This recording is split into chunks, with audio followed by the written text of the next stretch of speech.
জোরে বলো। জয় জগন্নাথ। অত জোরে বলিনি, আসো।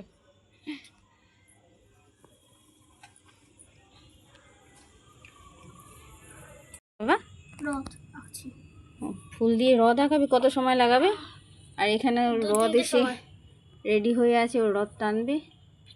জুম করলে হয়ে যাচ্ছে ছাদের মধ্যে, কারণ বৃষ্টি পড়েছে, রাস্তায় পুরো জল ভর্তি। এই আমাদের জগন্নাথ, এখানে একটা, এখানে একটা, উপরে কিচ্ছু নেই সেরকম একটা। আর এগুলো সব উল দিয়ে আমি তৈরি করে দিয়েছি, কেন যে বললাম বৃষ্টি পড়ছে, তাই রাস্তায় আর বেরোয়নি ফুল কিনতে, আর আমার খেয়ালও ছিল না। এই নিয়ে এখন সেজে গুজে মামা রথ টান। আচ্ছা, ও ততক্ষণে রথ বানাক, ফুল দিয়ে কীভাবে বানাবে। হয়েছে? আবার এই করে দিচ্ছ কেন?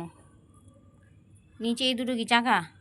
হ্যাঁ, তাড়াতাড়ি করো, ফুল উড়েই পালিয়ে যাবে, হাওয়া দিচ্ছে। ফাইনালি হয়ে গেছে ওর রথ বানানো ফুল দিয়ে ছাদে। এবার টানো, রথ টানো। শাক বাজাচ্ছে, আস্তে করে আসো, সাইড দিয়ে।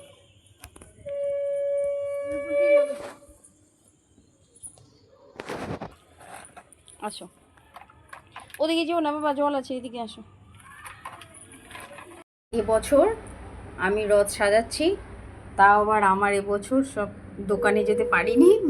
এখন বিকেল হয়ে গেছে, ছেলেকে তাড়াতাড়ি করে সাজিয়ে দিতে হবে, আর এখন ফুলের দোকানও বন্ধ, তাই আমি বুদ্ধি করে সব সব এখন উল আছে যেহেতু, কি বাবা আমার ছানা, উল আছে যেহেতু, তো সেই জন্যে আমার, হ্যাঁ বন্দে ভারতে উল দিয়ে ফুল বানিয়ে সাজাচ্ছি। হ্যাঁ, এগুলো একটা একটা করে এখানে মাঝখানে, আর দেখা যাক পরে বাকিগুলো কিভাবে কি করি, বুদ্ধি খাটিয়ে খাটিয়ে। ভালো হয়নি বাবা? আচ্ছা, তো আপাতত এই অবধি হলো। এগুলো সবুজ আর সাদা গাজরা টাইপের করে আমি চিপকিয়ে দিলাম।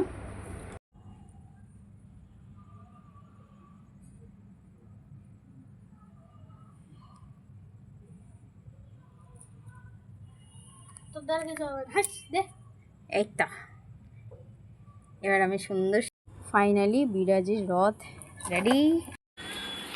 এতক্ষণে রাস্তায় বেরিয়েছে।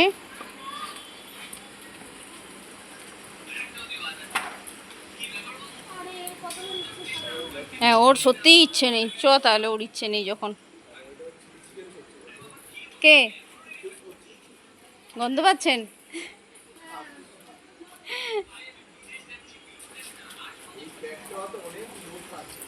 হ্যাঁ